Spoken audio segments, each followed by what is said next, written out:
अस्सलाम वालेकुम स्टूडेंट्स। मैं आपके साथ एक बार फिर से नए लेक्चर के साथ आपके साथ में हाज़िर हूँ, मौजूद हूँ अपने चैनल पर। और आज हम इंटरनेशनल लॉ को मुकम्मल डिस्कस करेंगे और आप आज बिल्कुल भी इंटरनेशनल लॉ के बारे में कोई कन्फ्यूजन बाकी नहीं रहने वाली आपकी।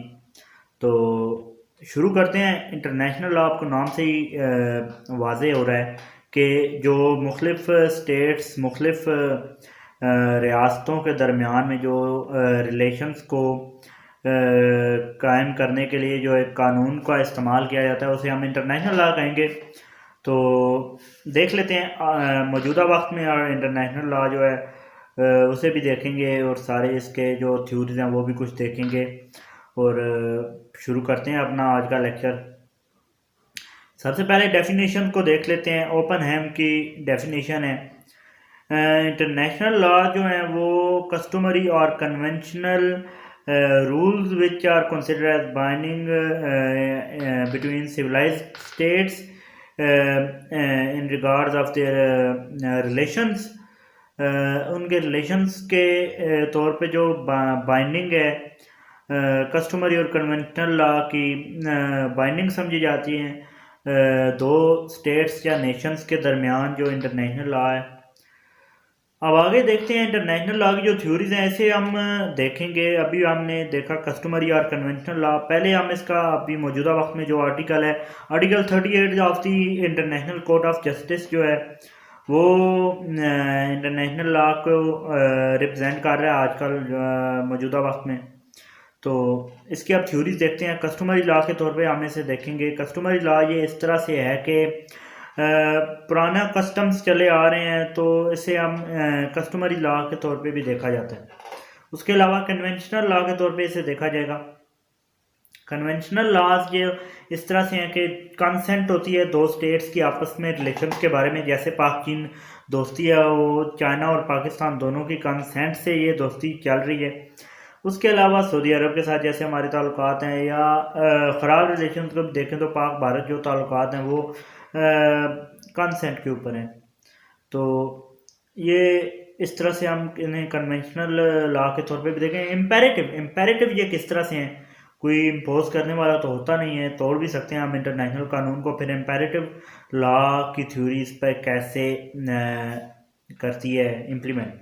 इम्पेरेटिव लॉ की थ्योरी इस पे इस तरह से इम्प्लीमेंट करती है कि ये इम्पेरेटिव लॉ भी कहलाएगा। वजह क्योंकि हमें सेंश्योर किया जाता है, इंटरनेशनल सेंश्योर होता है इकोनॉमिक ब्लॉकेड या वार की सूरत में। वार इम्प्लीमेंट हो सकती है रिलेशंस ख़राब होने की सूरत में। जैसे हम पिछले दिनों में पाक भारत जंग जो है उसका ख़तरा मंडला रहा था, आलमी जंगें हुई हैं दो। उसके अलावा भी मुख्तलिफ धड़े बन जाते हैं, मुख्तलिफ ग्रुप्स बन जाते हैं स्टेट्स के भी, और वार्स का ख़तरा बढ़ जाता है, इकनॉमिक ब्लैकेट बढ़ जाता है। जैसे मैं सबसे बड़ी आपको मिसाल दूंगा, जो गुस्ताखाना खाकों का मामला हुआ तो इकनॉमिक ब्लॉकेट किया गया, उसके तजारत को मनसूख कर दिया सब मुसलमान ममालिक ने। तो इस तरह से हम इकनॉमिक ब्लैकेट और वार की सूरत में इसे इम्पेरेटिव लॉ के तौर पे भी देखेंगे। अब आता है natural law theory. Natural law भी ये है क्योंकि ये नेचुरल जस्टिस है और नेचुरल जो है इंसान की सोच बताती है इंसान को कि हमें ये जो है इंटरनेशनल लॉ से रिलेशंस को कायम करना चाहिए। नेचुरल लॉ कोई थ्योरी भी इस पर इम्प्लीमेंट करती है। उसके अलावा नेक्स्ट जो है हमारा कुछ हमारे जो पुराने हमारे कानून हैं, हमारे जो हमारे थ्योरिस्ट हैं उनकी थ्योरीज को देख लेते हैं। ऑस्टिन क्या सोचता है, ऑस्टिन और हॉलैंड का ख्याल है कि ये लॉ नहीं कहलाएगा, लॉ नहीं है ये, बल्कि ये एक पॉजिटिव मॉरलिटी के तौर पे वो इसे देखते हैं कि पॉजिटिव मॉरलिटी या कॉन्सेंट है, दो स्टेट्स जो हैं वो आपस में रिलेशंस कायम करना चाहती हैं तो वो रिलेशंस कायम करती हैं। इस तरह से ये ऑस्टिन और हॉलैंड का ख्याल है कि ये जो है वो कानून नहीं है बल्कि ये पॉजिटिव मॉरलिटी है। अब हम देखते हैं नेक्स्ट कुछ हमारे गिलक्रिस्ट हो गया, पॉलक हो गया और कुछ एक दो और साइंसदान हैं, उनका मिलकर ये ख्याल है कि ये हाफ लॉ है और हाफ जो है वो ये मॉरलिटी है। हाफ कानून इस तरह है कि ये इम्प्लीमेंट होता है इकोनॉमिक ब्लैकेड या इस तरह वार की सूरत में, और हाफ मोरालिटी इस तरह के कानून को तोड़ भी सकते हैं। ओपन हिम और कुछ और साइंस हमारे जो थ्योरिस्ट्स हैं उनका ये कहना है कि ये मुकम्मल तौर पे कानून है। वो इसकी इस तरह से वजाहत पेश करते नज़र आते हैं कि कानून इस तरह से है कि ये इम्प्लीमेंट होता है, इकनॉमिक इंटरनेशनल पुलिस है हमारी, और इसके अलावा इंटरनेशनल कोर्ट ऑफ जस्टिस है, कोर्ट्स भी मौजूद है, पुलिस भी मौजूद है, इम्प्लीमेंट होता है, इकोनॉमिक ब्लैकआउट भी हो सकता है, वार भी हो सकती है, और इम्पेरेटिव लॉ के तौर पे ये इम्प्लीमेंट भी होता है। हाँ, कुछ पावरफुल मुल्क जो हैं वो इसे तोड़ते हैं और उन्हें कोई पूछने वाला नहीं होता। फिर उसके ऊपर इनका ये फ़लसफ़ा है और इनका ये ख्याल है कि उस तरह तो सिविल लॉ को भी तोड़ते हैं पॉजिटिव पावरफुल तबका, जो कानून से बालातर होते हैं वो सिविल लॉ को भी तोड़ते हैं, तो उन्हें भी कोई पूछने वाला नहीं होता। तो इसलिए कि इस आर्गूमेंट को लेके ये इसे हम रिजेक्ट नहीं कर सकते, ये कानून है और कानून ही रहेगा। अब काइंड ऑफ इंटरनेशनल लॉ दो काइंड्स हैं बेसिकली इंटरनेशनल लॉ की, कस्टमरी और कन्वेंशनल।